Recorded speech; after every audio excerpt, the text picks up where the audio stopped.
आज bank Nifty के अंदर इतना ज़बरदस्त मोमेंटम देखने को मिला। अभी तक मैंने देखा था लगभग 2 बजे हैं, market bank Nifty 850 point plus है और निफ्टी 250 पॉइंट प्लस है। आज क्या रीज़न था इतना बड़ा मूव आने का मार्केट के अंदर? देखो, आरबीआई की मॉनेटरी पॉलिसी थी। आज मैं आपको बता देता हूँ, आरबीआई की मॉनेटरी पॉलिसी से आज मार्केट के ऊपर बहुत अच्छा इम्पैक्ट देखने को मिला और आज रेपो रेट जो है 5.5% कर दिया गया है। पहले कितना था रेपो रेट? 6% था। अब ये रेपो रेट क्या होता है, रेपो रेट क्या होता है, रिवर्स रेपो रेट क्या होता है, इन दोनों को हम बिल्कुल डिटेल में समझेंगे। आरबीआई की मॉनेटरी पॉलिसी क्या होती है, इसका मतलब क्या है कि जब बैंक आरबीआई को लोन देते हैं, इसको बोलते हैं हम रिवर्स रेपो रेट, और जब आरबीआई बैंक्स को लोन देता है उसको बोलते हैं हम रेपो रेट। रेपो रेट का मतलब क्या है? सिंपल चीज में सिंपल भाषा में मैंने आपको बता दिया कि सिंपल आरबीआई लोन देता है किसको?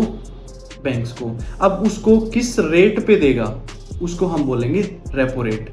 जैसे आरबीआई ने क्या किया, पहले क्या करता था, 6% के इंटरेस्ट लेता था अगर बैंक, कोई भी बैंक आरबीआई से लोन लेता था तो अब आरबीआई ने क्या कर दिया, वो 6% का इंटरेस्ट रेट कम करके 5.5% कर दिया। तो वो जो कम हुआ है ना, इंटरेस्ट रेट जो कम हुआ है, वो इंटरेस्ट रेट कम होने की वजह से आज मार्केट में इतना जबरदस्त मोमेंटम हमें देखने को मिला है।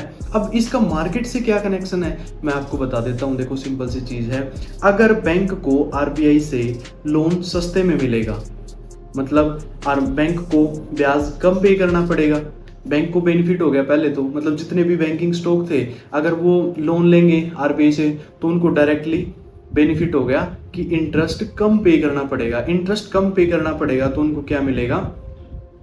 उनको बेनिफिट ज्यादा होगा। तो अब ठीक है, ये तो हो गया आरबीआई और बैंक के बीच का कनेक्शन। अब अगर आरबीआई बैंक्स को सस्ता लोन मिलेगा तो आगे भी क्या करेंगे, वो और ज्यादा सस्ता लोन देंगे। बैंक किसको लोन देते हैं? बैंक पब्लिक को लोन देते हैं, बैंक कस्टमर को लोन देते हैं। तो बैंक से कनेक्टेड कौन है? कस्टमर है। और इस साइड कौन कनेक्टेड है? आरबीआई कनेक्टेड है। तो जो बैंक जो होते हैं ना, वो मीडिएटर हैं किसका? आरबीआई और कस्टमर का। तो अब अगर किसी कस्टमर को, पब्लिक को लोन लेना है तो वो बैंक के पास जाएंगे, बैंक क्या करेगा, उनको सस्ते में लोन देगा। अगर उसको पीछे से सस्ते में लोन मिल रहा है तो बैंक को आरबीआई से सस्ते में पीछे से लोन मिलेगा तो ऑब्वियसली वो भी आगे सस्ते में मिलेगा। तो कस्टमर को क्या बेनिफिट हो गया कि उसको लोन सस्ते मिलेंगे।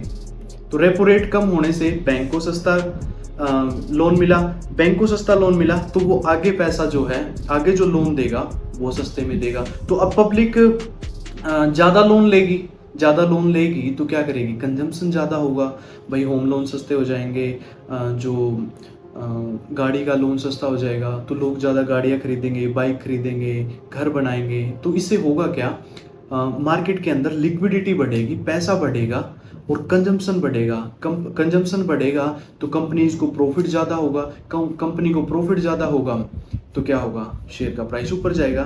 तो रिवर्स जो रेपो रेट कम होने से मार्केट के ऊपर आज इतना अच्छा मूव हमें देखने को मिला है। तो आप कनेक्शन को समझ पाए? सिंपल, बिल्कुल आसान भाषा में बता देता हूं। अगर रेपो रेट कम होता है तो लोन सस्ते में मिलता है, लोन सस्ते में मिलेगा तो लोगों के पास ज्यादा लोन मिलेगा, ज्यादा पैसा होगा, ज्यादा पैसा होगा तो वो कंजम्पशन ज्यादा करेंगे, कंजम्पशन ज्यादा करेंगे तो कंपनी को प्रॉफिट ज़्यादा होगा, और प्रॉफिट ज़्यादा होगा तो शेयर का प्राइस ऊपर जाएगा। तो आज इसी कारण से क्या हुआ, मार्केट में इतना ज़बरदस्त अपसाइड हमें मोमेंटम देखने को मिला। अब हमने देखा ये था रेपो रेट। दूसरा होता है reverse repo rate. Reverse repo rate का मतलब क्या है यहाँ पे कि जो बैंक लोन देते हैं ना, जो आरबीआई को, वो किस रेट में देते हैं, समझ रहे हो? मतलब बैंक ने, एचडीएफसी बैंक ने आरबीआई को लोन दिया तो आरबीआई किस इंटरेस्ट रेट पर अपना बैंक से पैसा उठाएगा, इसको बोलते हैं रिवर्स रेपो रेट। तो अब मान के चलो, अगर बैंक लोन देता है आरबीआई को, वो लोन दे रहा है 5% पे, ठीक है। अब वो 5% से कम कर दिया, मान के चलो 4.5% कर दिया, तो क्या होगा, आरबीआई क्या, कितना इंटरेस्ट पे करेगा, मतलब 4.5% इंटरेस्ट पे करेगा किसको? बैंक्स को। अब वो कम इंटरेस्ट कर रहा है, पहले 5 था तो कम इंटरेस्ट कर रहा है। मतलब कि आरबीआई क्या चाहता है कि भाई आप मेरे को ना देके पब्लिक को लोन दो। अब वहीं पे रिवर्स रेपो रेट अगर ज़्यादा करता है बैंक, आरबीआई पहले मान 5 था, अब 5.5 कर दिया कि भाई तुम पब्लिक से पैसा उठा के मेरे को दो, मैं तुम्हें इंटरेस्ट ज़्यादा दूंगा।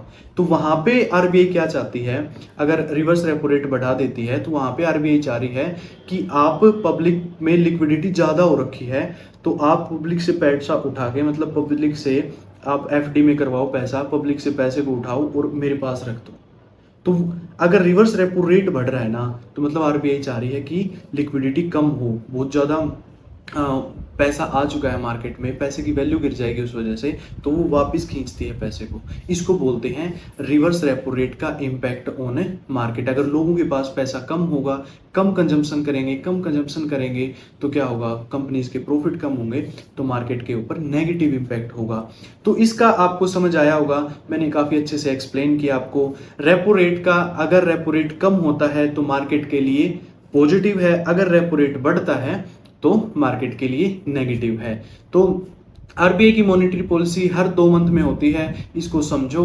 और मैंने रेपो रेट और रिवर्स रेपो रेट को आपको समझाने की कोशिश करी, बहुत आसान टॉपिक है।